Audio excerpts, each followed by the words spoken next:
नमस्कार। आज सुनिए मुंशी प्रेमचंद की लिखी कहानी बेटों वाली विधवा।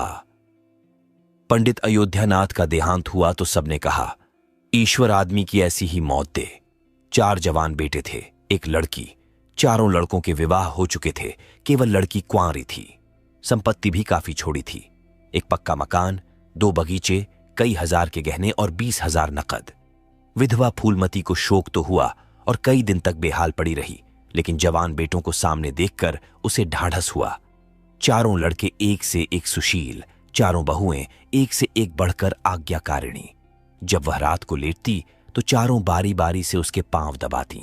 वह स्नान करके उठती तो उसकी साड़ी छांटती। सारा घर उसके इशारे पर चलता था। बड़ा लड़का कामतानाथ एक दफ्तर में 50 रुपया पर नौकर था। छोटा उमानाथ डॉक्टरी पास कर चुका था और कहीं औषधालय खोलने की फिक्र में था। तीसरा दयानाथ BA में फेल हो गया था और पत्रिकाओं में लेख लिखकर कुछ न कुछ कमा लेता था। चौथा सीतानाथ चारों में सबसे कुशाग्र बुद्धि और होनहार था और अब की साल BA प्रथम श्रेणी में पास करके MA की तैयारी में लगा हुआ था।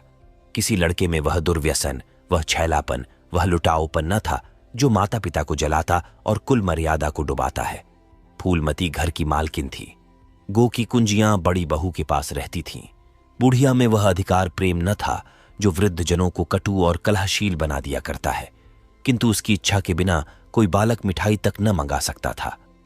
संध्या हो गई थी। पंडित को मरे आज 12वां दिन था। कल 13 है, ब्रह्मभोज होगा। बिरादरी के लोग निमंत्रित होंगे। उसी की तैयारियां हो रही थीं। फूलमती अपनी कोठरी में बैठी देख रही थी। पल्लेदार बोरे में आटा लाकर रख रहे हैं, घी के टिन आ रहे हैं, शाक भाजी के टोकरे, शक्कर की बोरियां, दही के मटके चले आ रहे हैं। महापात्र के लिए दान की चीजें लाई गईं, बर्तन, कपड़े, पलंग, बिछावन, छाते, जूते, छड़ियां, लालटेने आदि। किंतु फूलमती को कोई चीज नहीं दिखाई गई। नियमानुसार ये सब सामान उसके पास आने चाहिए थे। वह प्रत्येक वस्तु को देखती, उसे पसंद करती, उसकी मात्रा में कमी बेशी का फैसला करती। तब इन चीजों को भंडारे में रखा जाता। क्यों उसे दिखाने और उसकी राय लेने की जरूरत नहीं समझी गई। अच्छा, वह आटा 3 ही बोरा क्यों आया? उसने तो 5 बोरों के लिए कहा था। घी भी 5 ही कनस्तर है। उसने तो 10 कनस्तर मंगवाए थे। इसी तरह शाक भाजी, शक्कर, दही आदि में भी कमी की गई होगी। किसने उसके हुक्म में हस्तक्षेप किया? जब उसने एक बात तय कर दी, तब किसे उसको घटाने बढ़ाने का अधिकार है? आज 40 वर्षों से घर के प्रत्येक मामले में फूलमती की बात सर्वमान्य थी। उसने 100 कहा तो 100 खर्च किए गए, 1 कहा तो 1। किसी ने मीन मेख न की। यहां तक कि पम अयोध्यानाथ भी उसकी इच्छा के विरुद्ध कुछ न करते थे। पर आज उसकी आंखों के सामने प्रत्यक्ष रूप से उसके हुक्म की उपेक्षा की जा रही है। इसे वह क्यों कर स्वीकार कर सकती? कुछ देर तक तो वह जब्त किए बैठी रही, पर अंत में न रहा गया। स्वायत्त शासन उसका स्वभाव हो गया था।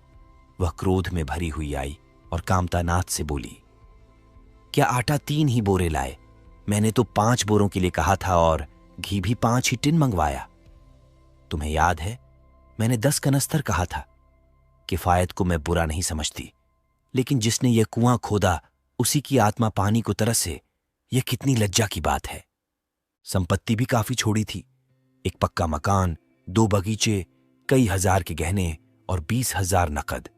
विधवा फूलमती को शोक तो हुआ और कई दिन तक बेहाल पड़ी रही, लेकिन जवान बेटों को सामने देखकर उसे ढाढ़स हुआ।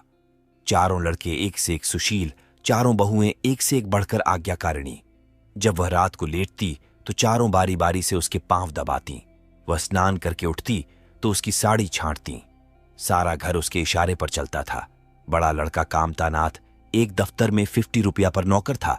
छोटा उमानाथ डॉक्टरी पास कर चुका था और कहीं औषधालय खोलने की फिक्र में था। तीसरा दयानाथ BA में फेल हो गया था और पत्रिकाओं में लेख लिखकर कुछ न कुछ कमा लेता था।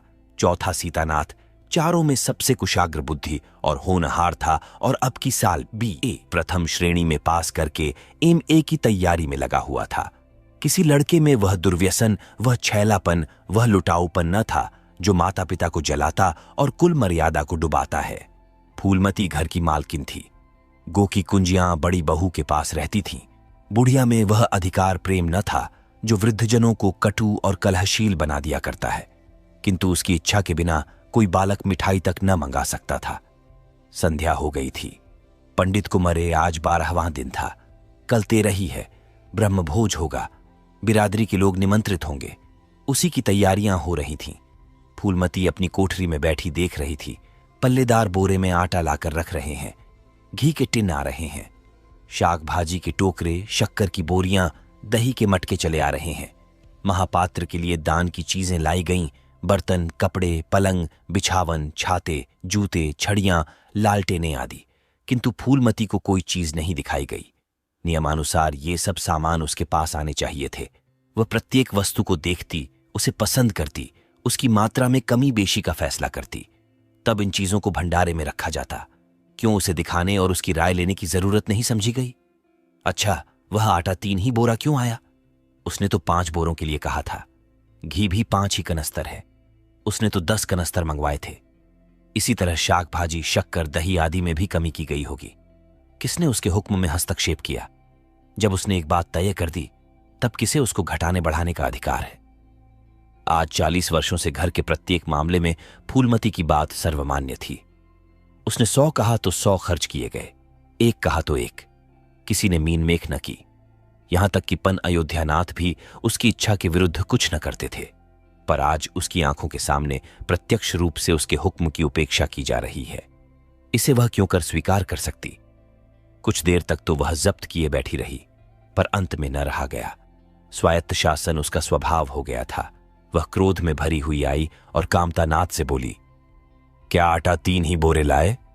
मैंने तो 5 बोरों के लिए कहा था और घी भी 5 ही टिन मंगवाया। तुम्हें याद है मैंने 10 कनस्तर कहा था? किफायत को मैं बुरा नहीं समझती, लेकिन जिसने यह कुआं खोदा उसी की आत्मा पानी को तरसे, यह कितनी लज्जा की बात है। कामतानाथ ने क्षमा याचना न की, अपनी भूल भी स्वीकार न की, लज्जित भी नहीं हुआ।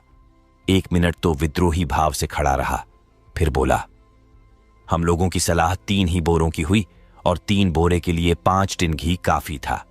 इसी हिसाब से और चीजें भी कम कर दी गई हैं। फूलमती उग्र होकर बोली, किसकी राय से आटा कम किया गया? हम लोगों की राय से। तो मेरी राय कोई चीज नहीं है? है क्यों नहीं, लेकिन अपना हानि लाभ तो हम समझते हैं। फूलमती हक्की बक्की होकर उसका मुंह ताकने लगी। इस वाक्य का आशय उसकी समझ में ना आया। अपना हानि लाभ, अपने घर में हानि लाभ की जिम्मेदार वह आप है। दूसरों को, चाहे वे उसके पेट के जन्मे पुत्र ही क्यों ना हो, उसके कामों में हस्तक्षेप करने का क्या अधिकार? यह लौंडा तो इस ढिठाई से जवाब दे रहा है मानो घर उसी का है, उसी ने मर मर कर गृहस्थी जोड़ी है। मैं तो गैर हूं, जरा इसकी हेकड़ी तो देखो। उसने तमतमाए हुए मुख से कहा, मेरे हानि लाभ के जिम्मेदार तुम नहीं हो। मुझे अख्तियार है, जो उचित समझूं वह करूं। अभी जाकर 2 बोरे आटा और 5 टिन घी और लाओ, और आगे के लिए खबरदार जो किसी ने मेरी बात काटी।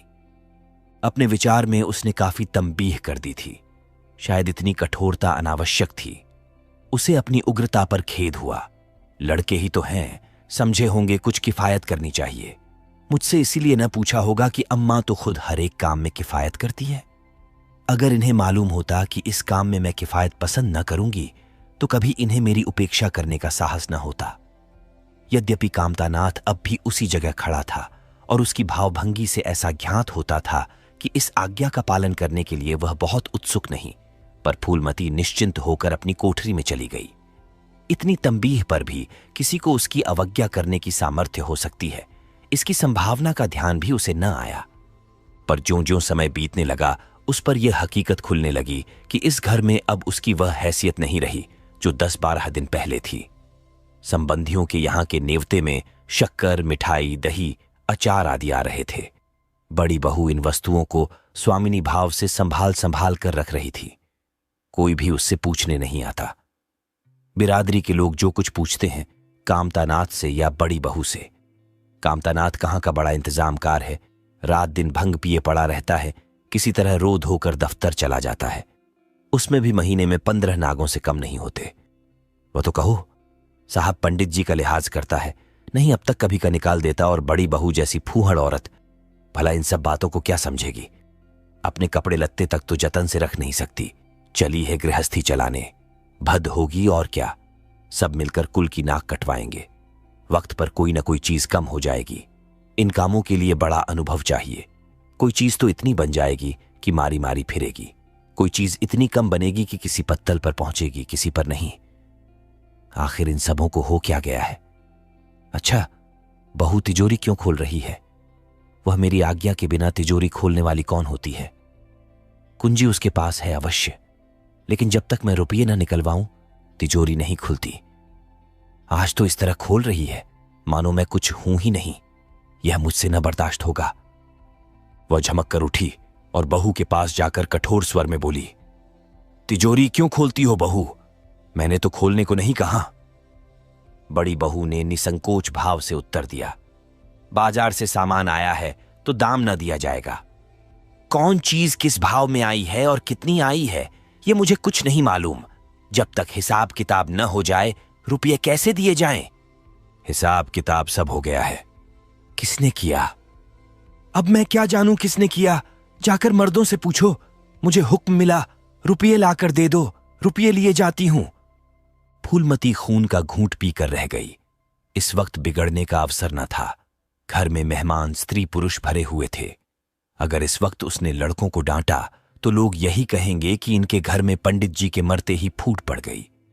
दिल पर पत्थर रखकर फिर अपनी कोठरी में चली गई।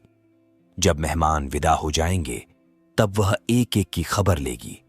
तब देखेगी कौन उसके सामने आता है और क्या कहता है। इनकी सारी चौकड़ी भुला देगी। किंतु कोठरी के एकांत में भी वह निश्चिंत न बैठी थी। सारी परिस्थिति को गिद्ध दृष्टि से देख रही थी। कहां सत्कार का कौन सा नियम भंग होता है, कहां मर्यादाओं की उपेक्षा की जाती है। भोज आरंभ हो गया। सारी बिरादरी एक साथ पंगत में बैठा दी गई। आंगन में मुश्किल से 200 आदमी बैठ सकते हैं।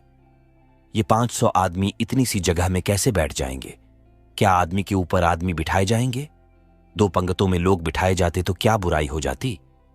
यही तो होता कि 12 बजे की जगह भोज 2 बजे समाप्त होता। मगर यहां तो सबको सोने की जल्दी पड़ी हुई है। किसी तरह यह बला सिर से टले और चैन से सोए। लोग कितने सटकर बैठे हुए हैं कि किसी को हिलने की भी जगह नहीं। पत्तल एक पर एक रखे हुए हैं। पूरियां ठंडी हो गईं। लोग गरम गरम मांग रहे हैं। मैदे की पूरियां ठंडी होकर चिमड़ी हो जाती हैं। इन्हें कौन खाएगा? रसोइये को कढ़ाव पर से न जाने क्यों उठा दिया गया। यही सब बातें नाक काटने की हैं। सहसा शोर मचा, तरकारियों में नमक नहीं। बड़ी बहू जल्दी जल्दी नमक पीसने लगी। फूलमती क्रोध के मारे ओठ चबा रही थी, पर इस अवसर पर मुंह न खोल सकती थी। नमक पिसा और पत्तलों पर डाला गया। इतने में फिर शोर मचा, पानी गर्म है, ठंडा पानी लाओ। ठंडे पानी का कोई प्रबंध न था। बर्फ भी न मंगाई गई। आदमी बाजार दौड़ाया गया, मगर बाजार में इतनी रात गए, बर्फ कहां? आदमी खाली हाथ लौट आया। मेहमानों को वही नल का गर्म पानी पीना पड़ा। फूलमती का बस चलता तो लड़कों का मुंह नोच लेती। ऐसी छीछाले दर उसके घर में कभी न हुई थी। उस पर सब मालिक बनने के लिए मरते हैं। बर्फ जैसी जरूरी चीज मंगवाने की भी किसी को सुधि न थी। सुधि कहां से रहे जब किसी को गप लड़ाने से फुर्सत मिले। मेहमान अपने दिल में क्या कहेंगे कि चले हैं बिरादरी को भोज देने और घर में बर्फ तक नहीं। अच्छा, फिर यह हलचल क्यों मच गई? अरे, लोग पंगत से उठे जा रहे हैं। क्या मामला है?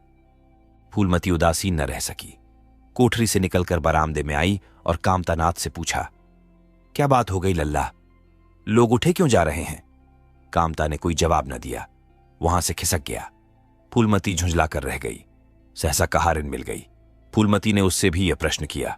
मालूम हुआ किसी के शोरबे में मरी हुई चूहिया निकल आई। फूलमती चित्रलिखित सी वहीं खड़ी रह गई। भीतर ऐसा उबाल उठा कि दीवार से सिर टकरा ले। अभागे भोज का प्रबंध करने चले थे। इस फूहड़पन की कोई हद है? कितने आदमियों का धर्म सत्यानाश हो गया। फिर पंगत क्यों न उठ जाए? आंखों से देखकर अपना धर्म कौन गंवाएगा? हां, सारा किया धरा मिट्टी में मिल गया। सैकड़ों रुपये पर पानी फिर गया। बदनामी हुई वह अलग। मेहमान उठ चुके थे। पत्तलों पर खाना ज्यों का त्यों पड़ा हुआ था। चारों लड़के आंगन में लज्जित खड़े थे। एक दूसरे को इल्जाम दे रहा था।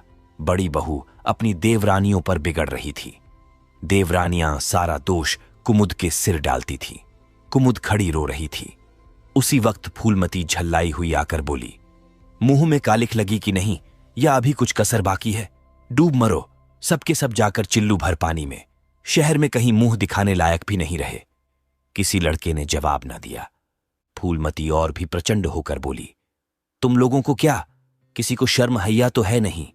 आत्मा तो उनकी रो रही है जिन्होंने अपनी जिंदगी घर की मर्जाद बनाने में खराब कर दी। उनकी पवित्र आत्मा को तुमने यूं कलंकित किया। शहर में थोड़ी थोड़ी हो रही है, अब कोई तुम्हारे द्वार पर पेशाब करने तो आएगा नहीं। कामतानाथ कुछ देर तक तो चुपचाप खड़ा सुनता रहा।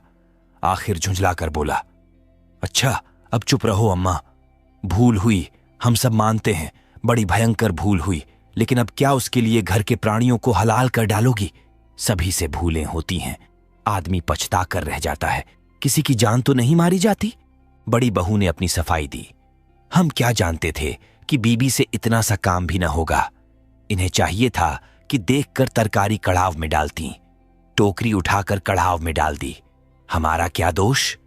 कामतानाथ ने पत्नी को डांटा, इसमें न कुमुद का कसूर है, न तुम्हारा न मेरा, संयोग की बात है। बदनामी भाग में लिखी थी, वह हुई। इतने बड़े भोज में एक एक मुट्ठी तरकारी कढ़ाव में नहीं डाली जाती, टोकरे के टोकरे उड़ेल दिए जाते हैं। कभी कभी ऐसी दुर्घटना होती है, पर इसमें कैसी जग हंसाई और कैसी नक कटाई। तुम खामखाह जले पर नमक छिड़कती हो। फूलमती ने दांत पीसकर कहा, शर्माते तो नहीं, उल्टे और बेहयाई की बातें करते हो। कामतानाथ ने निसंकोच होकर कहा, शर्माऊं क्यों, किसी की चोरी की है? चीनी में चींटे और आटे में घुन, यह नहीं देखे जाते। पहले हमारी निगाह न पड़ी, बस यहीं बात बिगड़ गई। नहीं, चुपके से चूहिया निकालकर फेंक देते, किसी को खबर भी न होती। फूलमती ने चकित होकर कहा, क्या कहता है? मरी चूहिया खिलाकर सबका धर्म बिगाड़ देता?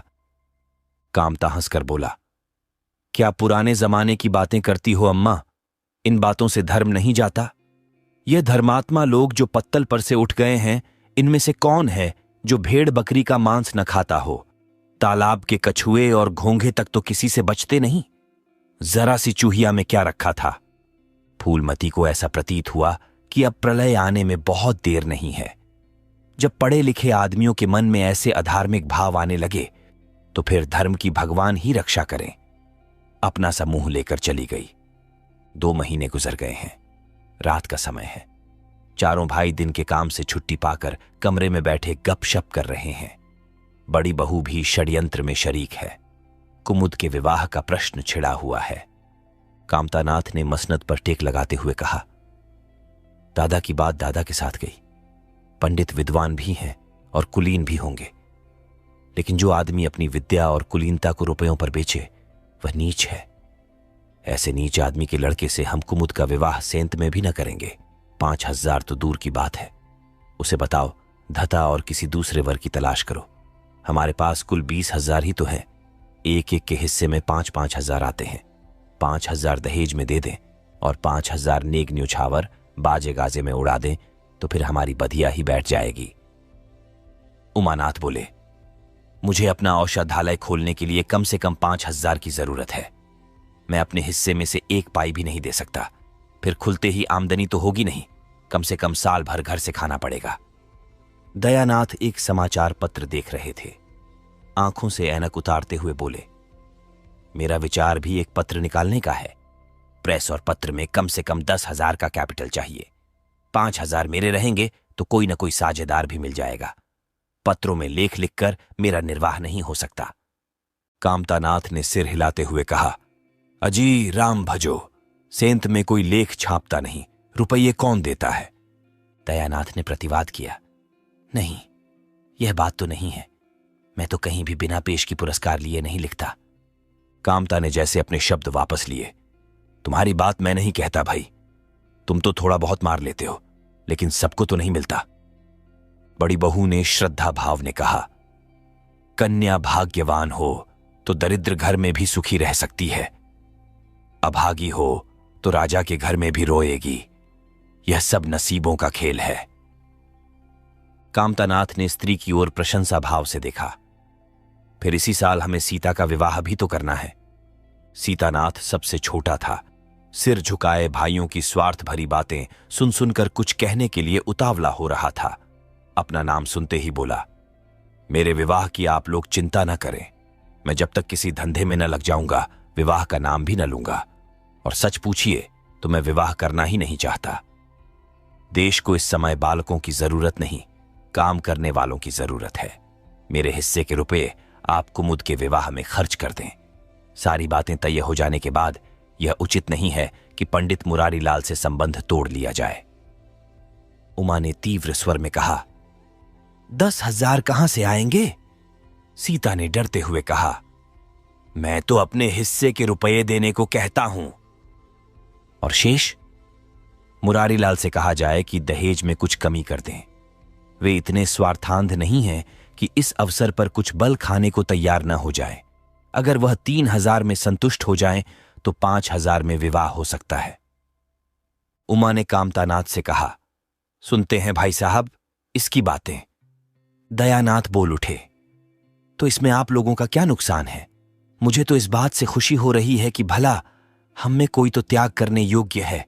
इन्हें तत्काल रुपए की जरूरत नहीं है, सरकार से वजीफा पाते ही हैं। पास होने पर कहीं न कहीं जगह मिल जाएगी। हम लोगों की हालत तो ऐसी नहीं है। कामतानाथ ने दूरदर्शिता का परिचय दिया। नुकसान की एक ही कही, हम में से एक को कष्ट हो तो क्या, और लोग बैठे देखेंगे। यह अभी लड़के हैं, इन्हें क्या मालूम समय पर 1 रुपया 1 लाख का काम करता है। कौन जानता है कल इन्हें विलायत जाकर पढ़ने के लिए सरकारी वजीफा मिल जाए या सिविल सर्विस में आ जाए। उस वक्त सफर की तैयारियों में 4-5 हजार लग जाएंगे। तब किसके सामने हाथ फैलाते फिरेंगे? मैं यह नहीं चाहता कि दहेज के पीछे इनकी जिंदगी नष्ट हो जाए। इस तर्क ने सीतानाथ को भी तोड़ लिया। सकुचाता हुआ बोला, हां, यदि ऐसा हुआ तो बेशक मुझे रुपये की जरूरत होगी। क्या ऐसा होना असंभव है? असंभव तो मैं नहीं समझता, लेकिन कठिन अवश्य है।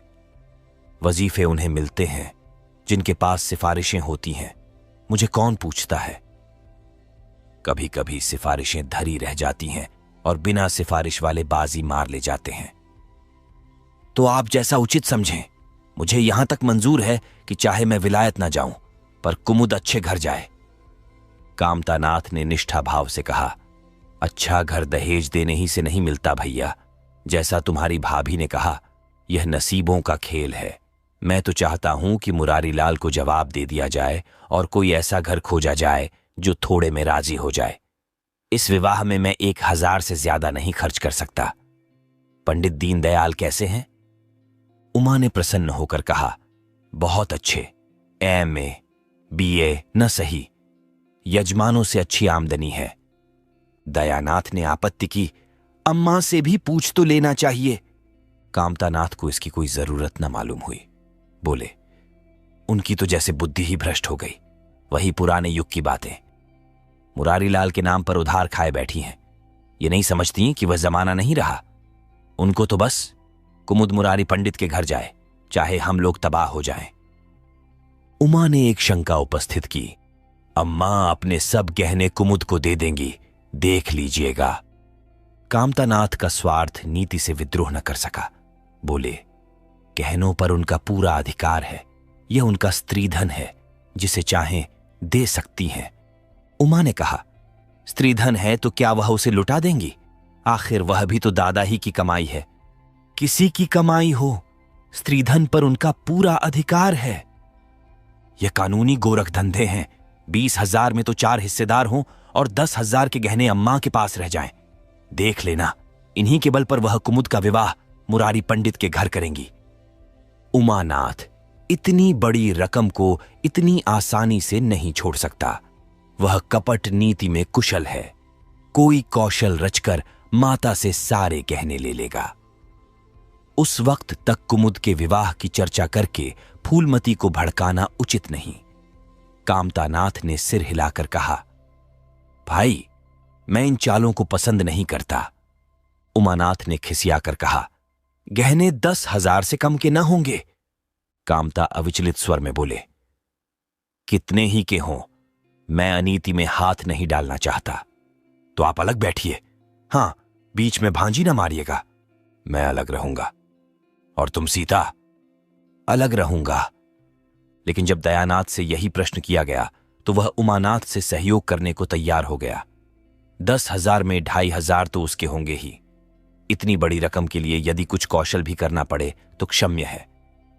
फूलमती रात को भोजन करके लेटी थी कि उमा और दया उसके पास जाकर बैठ गए। दोनों ऐसा मुंह बनाए हुए थे मानो कोई भारी विपत्ति आ पड़ी है। फूलमती ने सशंक होकर पूछा, तुम दोनों घबराए हुए मालूम होते हो? उमा ने सिर खुजलाते हुए कहा, समाचार पत्रों में लेख लिखना बड़े जोखिम का काम है अम्मा। कितना ही बचकर लिखो, लेकिन कहीं ना कहीं पकड़ हो ही जाती है। दयानाथ ने एक लेख लिखा था, उस पर 5,000 की जमानत मांगी गई है। अगर कल तक जमा न कर दी गई तो गिरफ्तार हो जाएंगे और 10 साल की सजा ठुक जाएगी। फूलमती ने सिर पीट कर कहा, ऐसी बातें क्यों लिखते हो बेटा? जानते नहीं हो आजकल हमारे अधीन आए हुए हैं, जमानत किसी तरह टल नहीं सकती। दयानाथ ने अपराधी भाव से उत्तर दिया, मैंने तो अम्मा ऐसी कोई बात नहीं लिखी थी, लेकिन किस्मत को क्या करूं? हाकिम जिला इतना कड़ा है कि जरा भी रियायत नहीं करता। मैंने जितनी दौड़ धूप हो सकती थी वह सब कर ली। तो तुमने कामता से रुपये का प्रबंध करने को नहीं कहा? उमा ने मुंह बनाया, उनका स्वभाव तो तुम जानती हो अम्मा। उन्हें रुपये प्राणों से प्यारे हैं। इन्हें चाहे काला पानी ही हो जाए वह 1 पाई न देंगे। दयानाथ ने समर्थन किया, मैंने तो उनसे इसका जिक्र ही नहीं किया। फूलमती ने चारपाई से उठते हुए कहा, चलो मैं कहती हूं, देगा कैसे नहीं? रुपये इसी दिन के लिए होते हैं कि गाड़ कर रखने के लिए। उमानाथ ने माता को रोककर कहा, नहीं अम्मा, उनसे कुछ न कहो। रुपये तो न देंगे, उल्टे और हाय हाय मचाएंगे। उनको अपनी नौकरी की खैरियत मनानी है, इन्हें घर में रहने भी न देंगे। अफसरों में जाकर खबर दे दें तो आश्चर्य नहीं। फूलमती ने लाचार होकर कहा, तो फिर जमानत का क्या प्रबंध करोगे? मेरे पास तो कुछ नहीं है। हां, मेरे गहने हैं, इन्हें ले जाओ, कहीं गिरों रखकर जमानत दे दो, और आज से कान पकड़ो कि किसी पत्र में एक शब्द भी न लिखोगे। दयानाथ कानों पर हाथ रखकर बोला, यह तो नहीं हो सकता अम्मा कि तुम्हारे जेवर लेकर मैं अपनी जान बचाऊं। 10-5 साल की कैद ही तो होगी, झेल लूंगा। यहीं बैठा बैठा क्या कर रहा हूं? फूलमती छाती पीटते हुए बोली, कैसी बातें मुंह से निकालते हो बेटा? मेरे जीते जी तुम्हें कौन गिरफ्तार कर सकता है? उसका मुंह झुलस दूंगी। कहने इसी दिन के लिए हैं या और किसी दिन के लिए? जब तुम ही न रहोगे तो गहने लेकर क्या आग में झोंकूंगी? उसने पिटारी लाकर उसके सामने रख दी।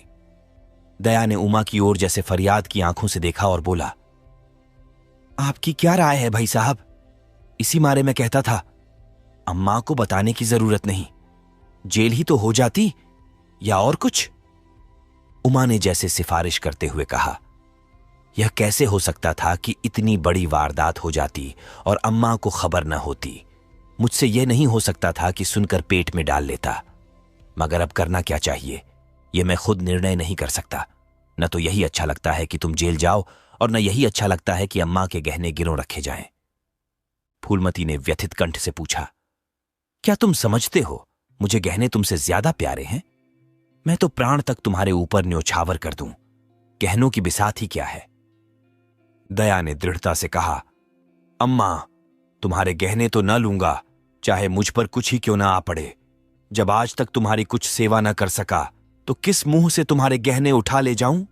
मुझ जैसे कपूत को तो तुम्हारी कोख से जन्म ही न लेना चाहिए था। सदा तुम्हें कष्ट ही देता रहा। फूलमती ने भी उतनी ही दृढ़ता से कहा, अगर यूं ना लोगे तो मैं खुद जाकर इन्हें गिरों रख दूंगी और खुद हाकिम जिला के पास जाकर जमानत जमा कराऊंगी। अगर इच्छा हो तो यह परीक्षा भी ले लो। आंखें बंद हो जाने के बाद क्या होगा भगवान जाने, लेकिन जब तक जीती हूं तुम्हारी ओर कोई तिरछी आंखों से देख नहीं सकता। उमानाथ ने मानो माता पर एहसान रखकर कहा, अब तो तुम्हारे लिए कोई रास्ता नहीं रहा दयानाथ। क्या हरज है, ले लो, मगर याद रखो, जो ही हाथ में रुपये आ जाएं, गहने छुड़ाने पड़ेंगे। सच कहते हैं, मातृत्व दीर्घ तपस्या है। माता के सिवाय इतना स्नेह और कौन कर सकता है? हम बड़े अभागे हैं कि माता के प्रति जितनी श्रद्धा रखनी चाहिए उसका शतांश भी नहीं रखते। दोनों ने जैसे बड़े धर्म संकट में पड़कर गहनों की पिटारी संभाली और चलते बने। माता वात्सल्य भरी आंखों से उनकी ओर देख रही थी और उसकी संपूर्ण आत्मा का आशीर्वाद जैसे उन्हें अपनी गोद में समेट लेने के लिए व्याकुल हो रहा था। आज कई महीने के बाद उसके भग्न मात्र हृदय को अपना सर्वस्व अर्पण करके जैसे आनंद की विभूति मिली। उसकी स्वामिनी कल्पना इसी त्याग के लिए, इसी आत्मसमर्पण के लिए जैसे कोई मार्ग ढूंढती रहती थी। अधिकार या लोभ या ममता की वहां गंध तक न थी। त्याग ही उसका आनंद और त्याग ही उसका अधिकार है।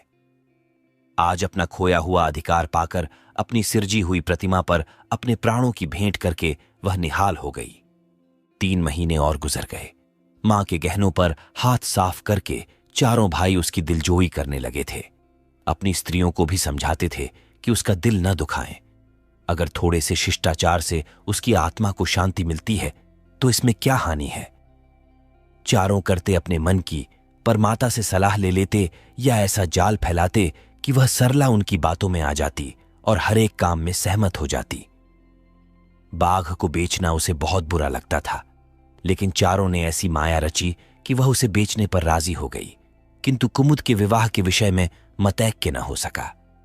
मापन मुरारीलाल पर जमी हुई थी, लड़के दीनदयाल पर अड़े हुए थे। एक दिन आपस में कलह हो गई। फूलमती ने कहा, मां बाप की कमाई में बेटी का हिस्सा भी है। तुम्हें 16,000 का एक बाग मिला, 25,000 का एक मकान, 20,000 नकद में, क्या 5,000 भी कुमुद का हिस्सा नहीं है? कामता ने नम्रता से कहा, अम्मा, कुमुद आपकी लड़की है तो हमारी बहन है। आप 2-4 साल में प्रस्थान कर जाएंगी, पर हमारा और उसका बहुत दिनों तक संबंध रहेगा। तब हम यथाशक्ति कोई ऐसी बात न करेंगे जिससे उसका अमंगल हो। लेकिन हिस्से की बात कहती हो तो कुमुद का हिस्सा कुछ नहीं। दादा जीवित थे तब और बात थी। वह उसके विवाह में जितना चाहते खर्च करते, कोई उनका हाथ न पकड़ सकता था। लेकिन अब तो हमें 1-1 पैसे की किफायत करनी पड़ेगी। जो काम 1000 में हो जाए उसके लिए 5,000 खर्च करना कहां की बुद्धिमानी है। उमानाथ से सुधारा, 5,000 क्यों, 10,000 कहिए। कामता ने भवें सिकोड़कर कहा, नहीं, मैं 5,000 ही कहूंगा। एक विवाह में 5,000 खर्च करने की हमारी हैसियत नहीं है। फूलमती ने जिद पकड़कर कहा, विवाह तो मुरारीलाल के पुत्र से ही होगा। 5,000 खर्च हो चाहे 10,000। मेरे पति की कमाई है, मैंने मर मर कर जोड़ा है। अपनी इच्छा से खर्च करूंगी। तुम्ही ने मेरी कोख से नहीं जन्म लिया है, कुमुद भी उसी कोख से आई है। मेरी आंखों में तुम सब बराबर हो। मैं किसी से कुछ मांगती नहीं। तुम बैठे तमाशा देखो, मैं सब कुछ कर लूंगी। 20,000 में 5,000 कुमुद का है। कामता नाथ को अब कड़वे सत्य की शरण लेने के सिवा और मार्ग न रहा। बोला, अम्मा, तुम बरबस बात बढ़ाती हो। जिन रुपयों को तुम अपना समझती हो वह तुम्हारे नहीं है। तुम हमारी अनुमति के बिना उनमें से कुछ नहीं खर्च कर सकती। फूलमती को जैसे सर्प ने डस लिया। क्या कहा? फिर तो कहना, मैं अपने ही संचय रुपये अपनी इच्छा से नहीं खर्च कर सकती। वह रुपये तुम्हारे नहीं रहे, हमारे हो गए। तुम्हारे होंगे, लेकिन मेरे मरने के पीछे नहीं, दादा के मरते ही हमारे हो गए। उमानाथ ने बेहयाई से कहा, अम्मा, कानून कायदा तो जानती नहीं, नाहक उछलती हैं। फूलमती क्रोध विह्वल रोकर बोली, भाड़ में जाए तुम्हारा कानून। मैं ऐसे कानून को नहीं जानती। तुम्हारे दादा ऐसे कोई धन्ना सेठ नहीं थे। मैंने ही पेट और तन काट कर यह गृहस्थी जोड़ी है, नहीं आज बैठने की छाह न मिलती। मेरे जीते जी तुम मेरे रुपये नहीं छू सकते। मैंने 3 भाइयों के विवाह में 10-10 हजार खर्च किए हैं, वही मैं कुमुद के विवाह में भी खर्च करूंगी। कामतानाथ भी गर्म पड़ा, आपको कुछ भी खर्च करने का अधिकार नहीं है। उमानाथ ने बड़े भाई को डांटा, आप खामख्वाह के मुंह लगते हैं भाई साहब। मुरारीलाल को पत्र लिख दीजिए कि तुम्हारे यहां कुमुद का विवाह न होगा। बस छुट्टी हुई। कायदा कानून तो जानती नहीं, व्यर्थ की बहस करती है। फूलमती ने संयमित स्वर में कहा, अच्छा, क्या कानून है, जरा मैं भी सुनूं। उमा ने निरीह भाव से कहा, कानून यही है कि बाप के मरने के बाद जायदाद बेटों की हो जाती है। मां का हक केवल रोटी कपड़े का है। फूलमती ने तड़प कर पूछा, किसने यह कानून बनाया है? उमा शांत स्थिर स्वर में बोला, हमारे ऋषियों ने, महाराज मनु ने, और किसने? फूलमती एक क्षण अवाक रहकर आहत कंठ से बोली, तो इस घर में मैं तुम्हारे टुकड़ों पर पड़ी हुई हूं? उमानाथ ने न्यायाधीश की निर्ममता से कहा, तुम जैसा समझो। फूलमती की संपूर्ण आत्मा मानो इस वज्रपात से चीत्कार करने लगी। उसके मुख से जलती हुई चिंगारियों की भांति यह शब्द निकल पड़े, मैंने घर बनवाया, मैंने संपत्ति जोड़ी, मैंने तुम्हें जन्म दिया, पाला, और आज मैं इस घर में गैर हूं। मनु का यही कानून है और तुम उसी कानून पर चलना चाहते हो। अच्छी बात है, अपना घर द्वार लो, मुझे तुम्हारी आश्रिता बनकर रहता स्वीकार नहीं। इससे कहीं अच्छा है कि मर जाऊं। वाह रे अंधेर, मैंने पेड़ लगाया और मैं ही उसकी छाह में खड़ी नहीं हो सकती। अगर यही कानून है तो इसमें आग लग जाए। चारों युवकों पर माता के इस क्रोध और आतंक का कोई असर न हुआ। कानून का फौलादी कवच उनकी रक्षा कर रहा था। इन कांटों का उन पर क्या असर हो सकता था? जरा देर में फूलमती उठकर चली गई। आज जीवन में पहली बार उसका वात्सल्य मग्न मातृत्व अभिशाप बनकर उसे धिक्कारने लगा। जिस मातृत्व को उसने जीवन की विभूति समझा था, जिसके चरणों पर वह सदैव अपनी समस्त अभिलाषाओं और कामनाओं को अर्पित करके अपने को धन्य मानती थी, वही मातृत्व आज उसे अग्निकुंड सा जान पड़ा, जिसमें उसका जीवन जलकर भस्म हो गया। संध्या हो गई थी। द्वार पर नियम का वृक्ष सिर झुकाए निस्तब्ध खड़ा था, मानो संसार की गति पर क्षुब्ध हो रहा हो। अस्ताचल की ओर प्रकाश और जीवन का देवता फूलवती के मातृत्व ही की भांति अपनी चिता में जल रहा था। फूलमती अपने कमरे में जाकर लेटी तो उसे मालूम हुआ उसकी कमर टूट गई है। पति के मरते ही अपने पेट के लड़के उसके शत्रु हो जाएंगे, उसको स्वप्न में भी अनुमान न था। जिन लड़कों को उसने अपना हृदय रक्त पिला पिला कर पाला, वही आज उसके हृदय पर यों आघात कर रहे हैं। अब वह घर उसे कांटों की सेज हो रहा था। जहां उसकी कुछ कद्र नहीं, कुछ गिनती नहीं, वहां अनाथों की भांति पड़ी रोटियां खाए। यह उसकी अभिमानी प्रकृति के लिए असह्य था। पर उपाय ही क्या था? वह लड़कों से अलग होकर रहे भी तो नाक किसकी कटेगी? संसार उसे थूके तो क्या और लड़कों को थूके तो क्या, बदनामी तो उसी की है। दुनिया यही तो कहेगी कि 4 जवान बेटों के होते बुढ़िया अलग पड़ी हुई मजूरी करके पेट पाल रही है। जिन्हें उसने हमेशा नीच समझा, वही उस पर हंसेंगे। नहीं, वह अपमान इस अनादर से कहीं ज्यादा हृदय विदारक था। अब अपना और घर का पर्दा ढका रखने में ही कुशल है। हां, अब उसे अपने को नई परिस्थितियों के अनुकूल बनाना पड़ेगा। समय बदल गया है। अब तक स्वामिनी बनकर रही, अब लौंडी बनकर रहना पड़ेगा। ईश्वर की यही इच्छा है। अपने बेटों की बातें और लातें गैरों की बातों और लातों की अपेक्षा फिर भी गनीमत है। वह बड़ी देर तक मुंह ढांपे अपनी दशा पर रोती रही। सारी रात इसी आत्मवेदना में कट गई। शरद का प्रभाव डरता डरता उषा की गोद से निकला, जैसे कोई कैदी छिपकर जेल से भाग आया हो। फूलमती अपने नियम के विरुद्ध आज तड़के ही उठी। रात भर में उसका मानसिक परिवर्तन हो चुका था। सारा घर सो रहा था और वह आंगन में झाड़ू लगा रही थी।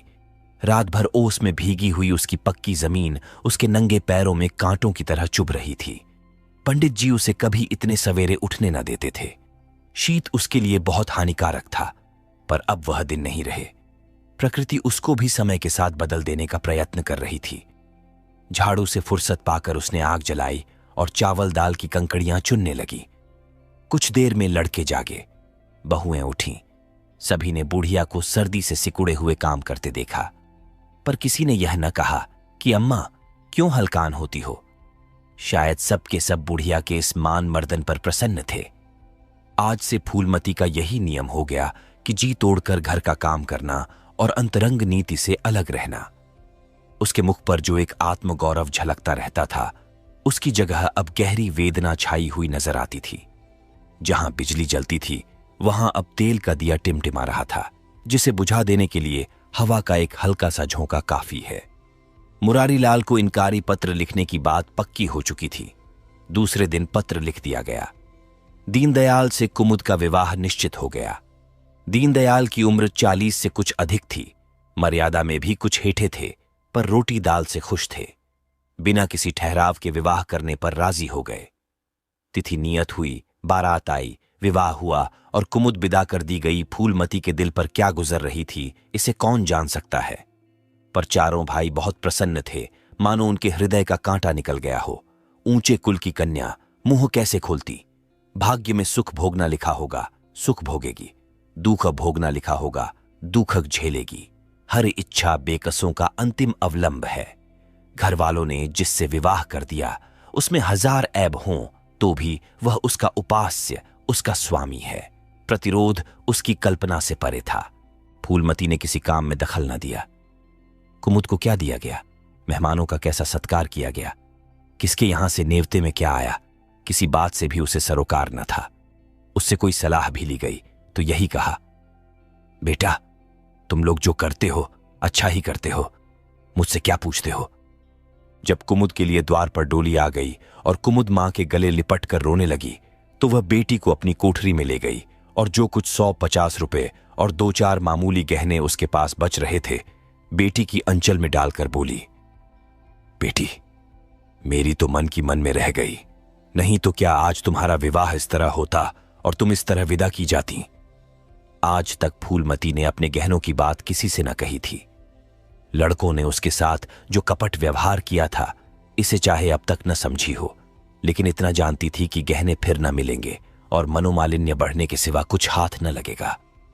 लेकिन इस अवसर पर उसे अपनी सफाई देने की जरूरत मालूम हुई। कुमुद यह भाव मन में लेकर जाए कि अम्मा ने अपने गहने बहुओं के लिए रख छोड़े, इसे वह किसी तरह न सह सकती थी, इसीलिए वह उसे अपनी कोठरी में ले गई थी। लेकिन कुमुद को पहले ही इस कौशल की टोह मिल चुकी थी। उसने गहने और रुपये आंचल से निकालकर माता के चरणों में रख दिए और बोली, अम्मा मेरे लिए तुम्हारा आशीर्वाद लाखों रुपयों के बराबर है। तुम इन चीजों को अपने पास रखो, न जाने अभी तुम्हें किन विपत्तियों का सामना करना पड़े। फूलमती कुछ कहना ही चाहती थी कि उमानाथ ने आकर कहा, क्या कर रही है कुमुद, चल जल्दी कर, साइड टली जाती है। वह लोग हाय हाय कर रहे हैं, फिर तो 2-4 महीने में आएगी ही, जो कुछ लेना देना हो ले लेना। फूलमती के घाव पर जैसे मनो नमक पड़ गया। बोली, मेरे पास अब क्या है भैया जो इसे मैं दूंगी। जाओ बेटी, भगवान तुम्हारा सुहाग अमर करें। कुमुद विदा हो गई। फूलमती पछाड़ खाकर गिर पड़ी। जीवन की लालसा नष्ट हो गई। 1 साल बीत गया।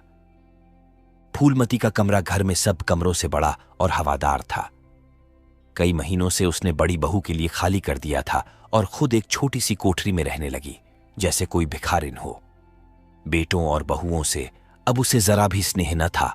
वह अब घर की लौंडी थी। घर के किसी प्राणी, किसी वस्तु, किसी प्रसंग से उसे प्रयोजन न था। वह केवल इसलिए जीती थी कि मौत न आती थी। सुख या दुख का अब उसे लेश मात्र भी ज्ञान न था। उमानाथ का औषधालय खुला, मित्रों की दावत हुई, नाच तमाशा हुआ। दयानाथ का प्रेस खुला, फिर जलसा हुआ। सीतानाथ को वजीफा मिला और विलायत गया, फिर उत्सव हुआ। कामतानाथ के बड़े लड़के का यज्ञोपवीत संस्कार हुआ, फिर धूमधाम हुई। लेकिन फूलमती के मुख पर आनंद की छाया तक न आई। कामता प्रसाद टाइफाइड में महीने भर बीमार रहा और मरकर उठा।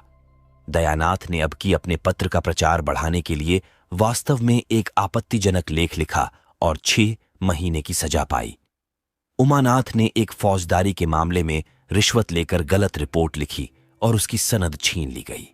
पर फूलमती के चेहरे पर रंज की परछाई तक न पड़ी। उसके जीवन में अब कोई आशा, कोई दिलचस्पी, कोई चिंता न थी। बस पशुओं की तरह काम करना और खाना, यही उसकी जिंदगी के 2 काम थे। जानवर मारने से काम करता है, पर खाता है मन से। फूलमती बेकहे काम करती थी, पर खाती थी विष के कौर की तरह। महीनों सिर में तेल न पड़ता, महीनों कपड़े न धुलते, कुछ परवाह नहीं। चेतना शून्य हो गई थी। सावन की झड़ी लगी हुई थी। मलेरिया फैल रहा था। आकाश में मटियाले बादल थे, जमीन पर मटियाला पानी। आर्द्र वायु शीत ज्वर और श्वास का वितरण करती फिरती थी। घर की मेहरी बीमार पड़ गई। फूलमती ने घर के सारे बर्तन मांजे, पानी में भीग भीग कर सारा काम किया। फिर आग जलाई और चूल्हे पर पतीलियां चढ़ा दी। लड़कों को समय पर भोजन मिलना चाहिए। सहसा उसे याद आया, कामतानाथ नल का पानी नहीं पीते। उसी वर्षा में गंगा जल लाने चली। कामतानाथ ने पलंग पर लेटे लेटे कहा, रहने दो अम्मा, मैं पानी भर लाऊंगा, आज मेहरी खूब बैठ रही। फूलमती ने मटियाले आकाश की ओर देखकर कहा, तुम भीग जाओगे बेटा, सर्दी हो जाएगी। कामतानाथ बोले, तुम भी तो भीग रही हो, कहीं बीमार न पड़ जाओ। फूलमती निर्मम भाव से बोली, मैं बीमार न पड़ूंगी, मुझे भगवान ने अमर कर दिया है। उमानाथ भी वहीं बैठा हुआ था। उसके औषधालय में कुछ आमदनी न होती थी, इसीलिए बहुत चिंतित था। भाई भावज की मुंह देखी करता रहता था। बोला, जाने भी दो भैया, बहुत दिनों बहुओं पर राज कर चुकी हैं, उसका प्रायश्चित तो करने दो। गंगा बढ़ी हुई थी जैसे समुद्र हो। क्षितिज के सामने के कूल से मिला हुआ था। किनारों के वृक्षों की केवल फुनगियां पानी के ऊपर रह गई थीं। घाट ऊपर तक पानी में डूब गए थे। फूलमती कलसा लिए नीचे उतरी, पानी भरा और ऊपर जा रही थी कि पांव फिसला। संभल न सकी, पानी में गिर पड़ी। पल भर हाथ पांव चलाए, फिर लहरें उसे नीचे खींच ले गईं। किनारे पर 2-4 पंडे चिल्लाए, अरे दौड़ो, बुढ़िया डूबी जाती है।